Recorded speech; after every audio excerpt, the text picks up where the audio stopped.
আলাইকুম, স্বাগত জানাচ্ছি তোমাদের সকলকে ডে 7-এ।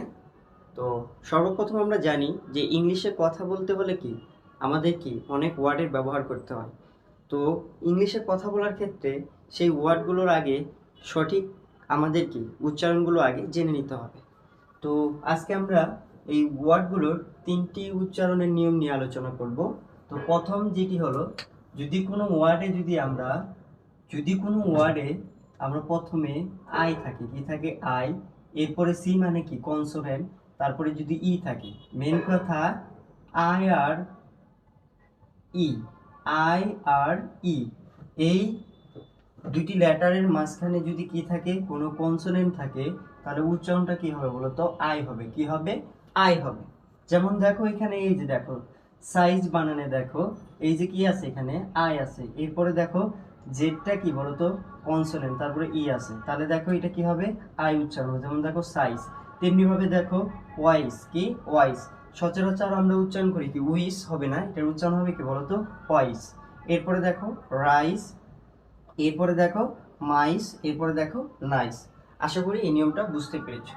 এরপর দ্বিতীয় নম্বর যে নিয়ম দেখো, যদি আমরা দেখি সি, কি প্রথমে থাকবে হলো কি সি, তারপরে যদি আমরা পাই আই এই, মানে আই এই যদি পাই, তারপরে কি সি, মেইন কথা সি মানে কি বলতো? কনসোনেন্ট। সি মানে কি? কনসোনেন্ট। তাহলে প্রথম হলো কি কনসোনেন্ট, প্রথমে যদি আমরা কি পাই, মানে কনসোনেন্ট পাই, তারপরে যদি আমাদের কি থাকে আই এই থাকে, কি থাকে আই এই থাকে, তারপর যদি আবার কি থাকে কনসোনেন্ট। এখানে মনে রাখবা, আমি যখন সি লিখবো, সি সমান সমান কি বলতো? কনসোনেন্ট।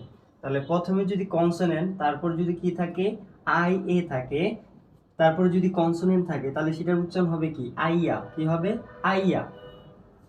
যেমন দেখো এখানে দেখো এই যে ডি, এই ডি হলো কি সি মানে কনসোনেন্ট, তারপরে দেখো এই যে আই এ আছে, কি আছে? আই এ আছে, তাহলে এটার উচ্চারণ হবে কি আইয়া। এখন দেখো সচরাচর এটা আমরা উচ্চারণ করি কি ডায়লগ। কি উচ্চারণ করি? ডায়লগ। কিন্তু এর সঠিক উচ্চারণ হবে কি বলতো? ডায়ালগ। কি হবে?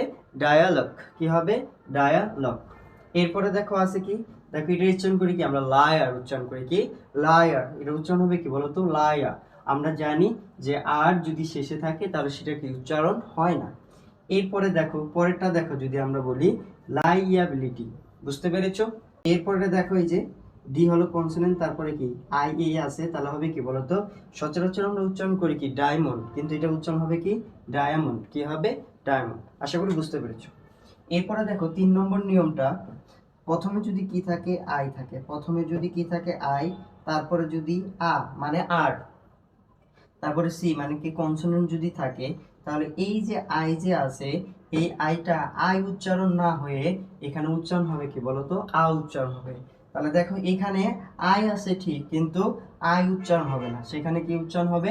আ উচ্চারণ হবে। কখন হবে? যখন আমরা দেখব যে আই, তারপরে আর, তারপরে কি যদি কোনো কনসোনেন্ট থাকে, তাহলে আই উচ্চারণ না হয়ে আ উচ্চারণ হবে।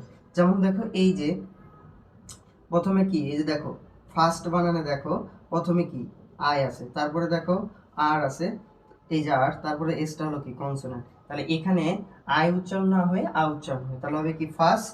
দেখো ফার্স্ট, তারপরে দেখো সার্কল, কি সার্কল, সচরাচর আমরা উচ্চারণ করি কি বলতো? সার্কেল। কি উচ্চারণ করি? সার্কেল, কিন্তু এটার উচ্চারণ হবে কি বলতো? সার্কল। কেন হবে দেখো তো, এই যে আমরা জানি যে আর এর পরে যদি কি, আর এর পর যদি কনসোনেন্ট থাকে, তাহলে সেই আর উচ্চারণ হয় না। বুঝতে পেরেছো?